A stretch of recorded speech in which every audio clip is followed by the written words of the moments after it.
あなたは理性を失った犯罪者に拘束される恐怖を想像できますか？遡ることおよそ43年前の1980年1月16日、オーストリア・ザンクトペルト駅前でタクシーを捕まえたとある男は慣れた様子で運転手にこう告げます。アムクッファー・ブルンベルクの住宅街まで。目的地へ向かう最中も運転手と取り留めもなく会話を続けていたこの男は、カーペットの訪問販売のためこの街を訪れたというんです。そしてある一軒家の前を通りかかったその時、ここで降ろしてください。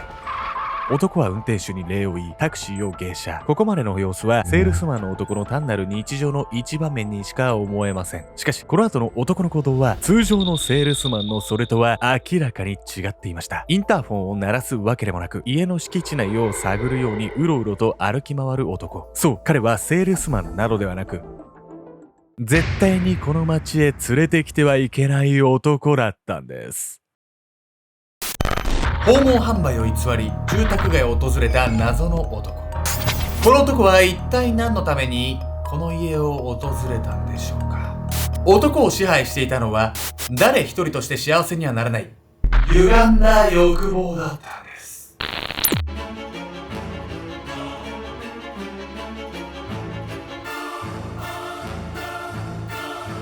おそす、ソアリンに乗っている素晴らしい映像の上のブロックの人の足ちょっと影になってるやつだけ改善してほしいな、ディズニーおよびオリエンタルランドさん、ケンちゃんです。美しすぎて出禁になる女闇闇子です。本日ご紹介するのは、オーストリアのある一家が狙われた残忍すぎる事件についてなんです。なんとこの事件ですね、その内容が衝撃的すぎて、3年後にね、映画化されてるんですけど、ヨーロッパ中でね、上映されて、すぐに上映中止になったぐらい恐ろしい内容なんです。何？映画になった時点で結構やばいのに、さらに上映中止になるってどんだけやばかったね。怖いっすよ。今回の事件はですね、事件の凄惨さもさることながら、犯人の思考回路がやばいんですよ。この男に狙われたらね、もう終わりだわってこう思うぐらいのね、考え方なんですけど、昼下がりのね、住宅街を訪れた彼、一体何を思っていたんでしょうか？侵入者。遡ることおよそ43年前の1980年1月16日、オーストリア・ザンクトペルテ。バロック様式の厳かな建物が彩るこの街に一人の男がやってきました。男の名はベルナー・クニーセク33歳。清潔感のある短髪に真新しいスーツを身にまとったその姿は、一見して誠実なビジネスマンの雰囲気を醸し出していました。手慣れた様子でタクシーへ乗り込んだクニーセクは運転手に一言こう伝えるんです。私はカーペットの訪問販売をしていまして、今日はこの辺りを回るつもりなんです。ひとまずアムクッファー・ブルンベルグの住宅街までお願いできますか？クニーセクがそう言い終わるや否や、タクシーは住宅街へ向かって発車します。真面目そのものの仮面の裏で彼が何を企んでいるかも知らずに。そしてタクシーがある一軒家の前を通りかかったその時、ここにします、止めてください。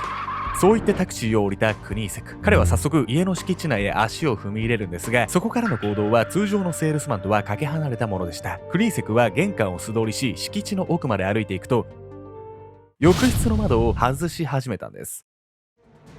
浴室の窓ってここ忍び込むつもり？そうなんですよ。これがね、この家の家族にとっての悪夢の始まりだったんです。誰だ？家に侵入したクニーセクがリビングへ足を運ぶと、そこにいたのはこの家の長男、ウォルター・アルトレイター。そしてクニーセクはウォルターに姿を見られても一切動じる素振りを見せません。車椅子、障害者か。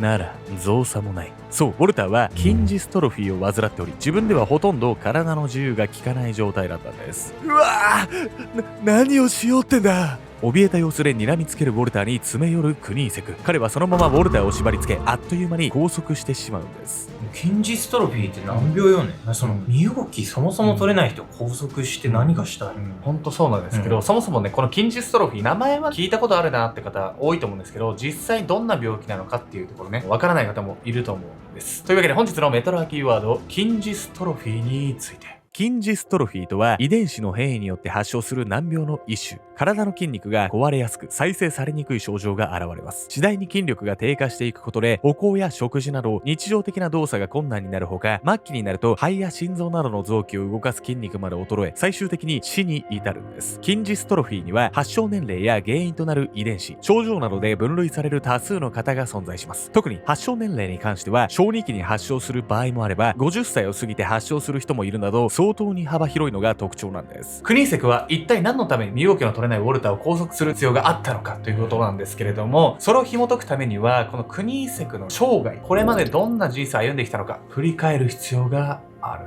んです。抑えきれぬ欲求。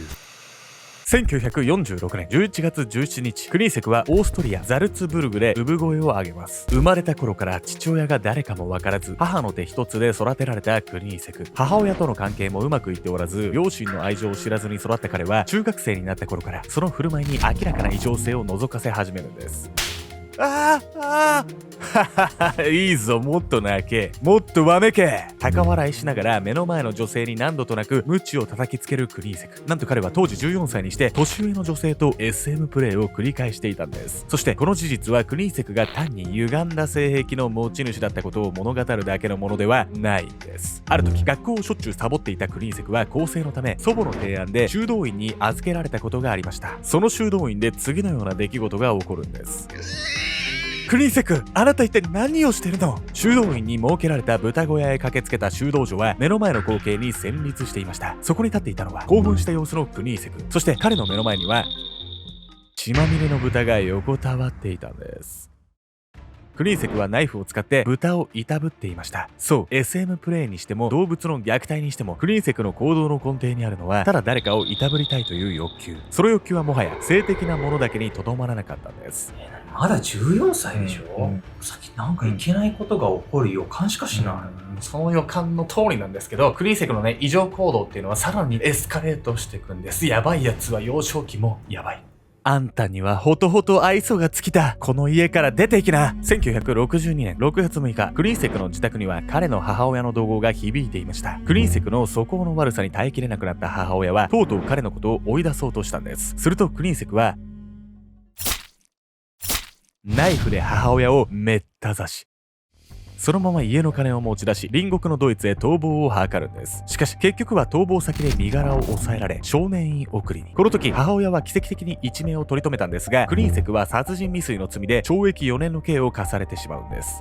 いや、ちょっと待ってよ。たとえ殺人を犯してなかったとしても、外出しちゃいけない人な気がするわよ。懲役4年で大丈夫なの？大丈夫じゃないです。ヤミゴさんのおっしゃる通りなんです。やばいやつは出所後もやばいんです。その後、クニーセクが刑期を終え、出所してから数年が経った1972年8月。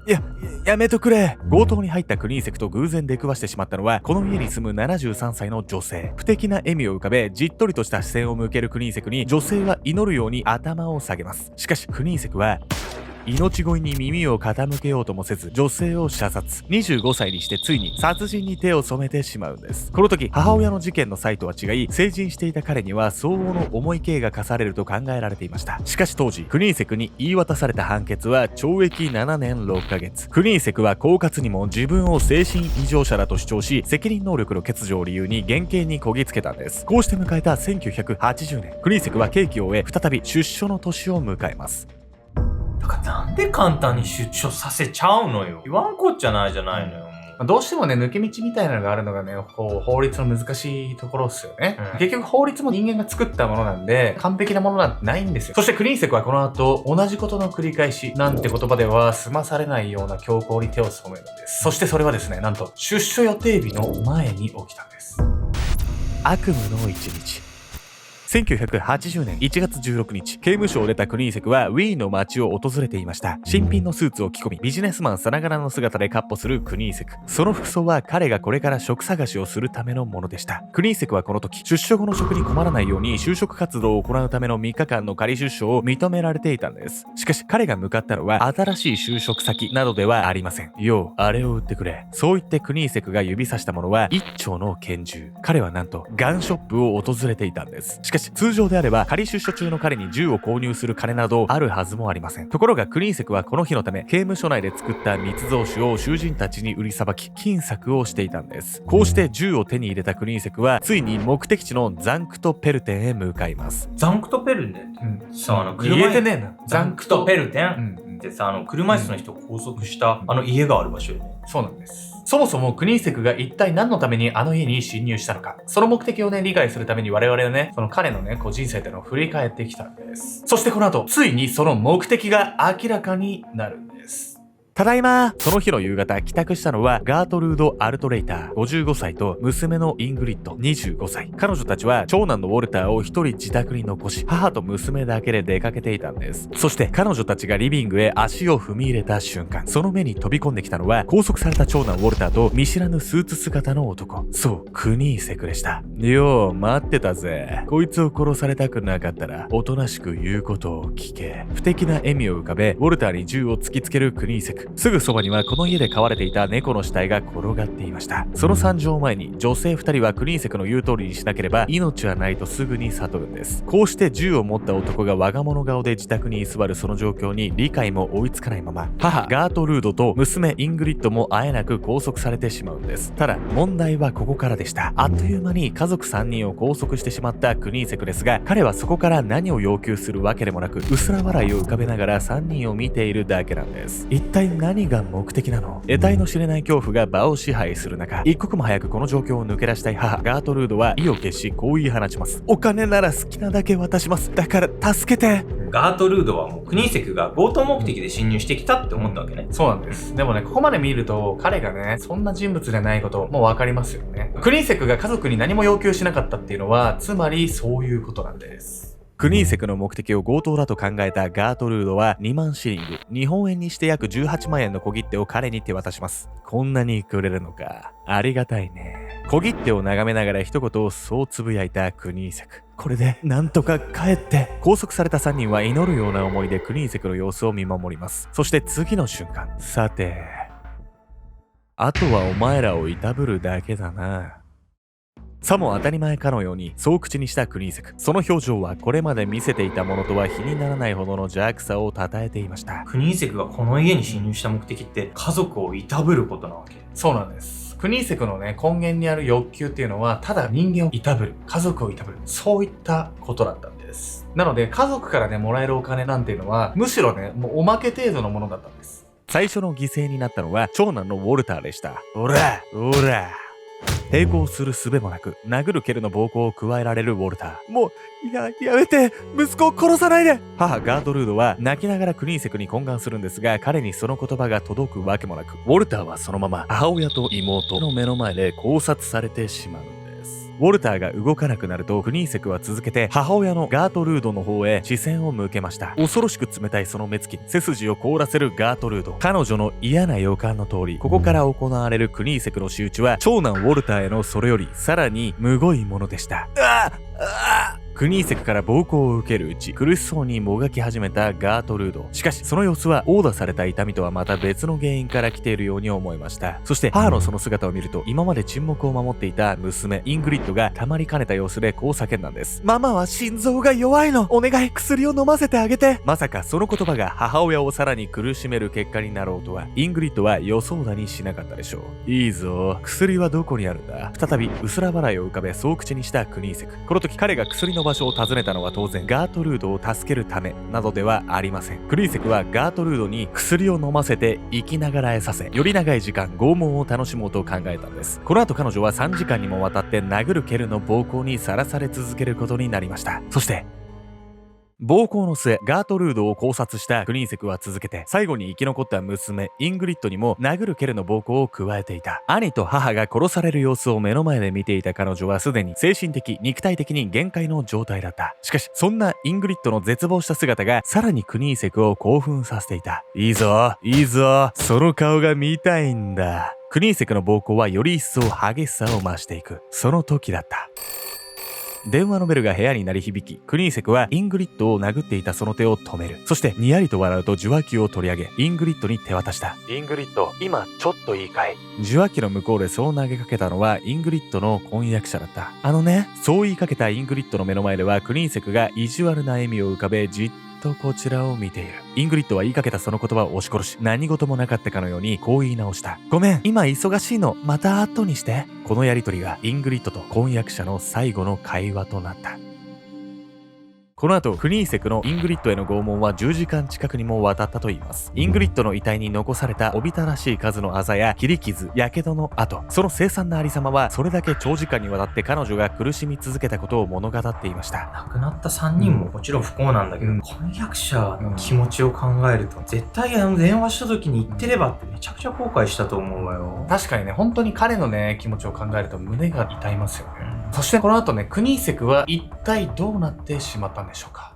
拷問の限りを尽くした翌日、クリーンセクは家の駐車場に停めてあった車のトランクに遺体を詰め込み、現場から逃走を図ります。そこから手に入れた小切手を換金し、新しい服を買ったり、豪華な食事をとったりと、贅沢三昧な時間を過ごすんですが、その時間は長くは続きません。その日の深夜、用事を済ませたクリーンセクが車へ戻ると、そこで警察が待っていたんです。実はこの日、朝食を食べた店のオーナーが食事中のクリーンセクの挙動を不審に思い通報。オーナーが車のナンバーを控えていたため、警察はすぐにクリーンセクの動向を追うことができたんです。かくして逮捕されることになったクリーンセク。彼は取り調べにおいて3人の命を奪ったその理由を問われると迷わずこう答えたと言います。理由？ただ人を殺したかっただけだよ。こうして迎えた1980年7月4日、3人を殺害したクリーンセクに言い渡された判決は終身刑。極刑もあり得た中、これは彼が重度の精神障害者であることを踏まえての判決でした。この事件を受け、オーストリアでは直ちに法改正が行われ、精神異常者や再犯の危険がある囚人は必ず専用の施設で服役させるという規定が新たに設けられました。実はこの5年前にも刑期を終えた囚人を精神病院に収容できる法律が作られたばかりでしたが、クリーンセクの犯行はより強制力の強い法律の再考を余儀なくさせるほど重く捉えられたんです。若くして人をいたぶりたいという欲求に支配され、刑務所に入っては出所を繰り返し犯行を重ねていったクリーンセク。犯罪者を更生させられなければ刑務所は一体何のためにあるのでしょうか。この事件の背景からはそうした刑務所のあり方をも考えさせられるんです。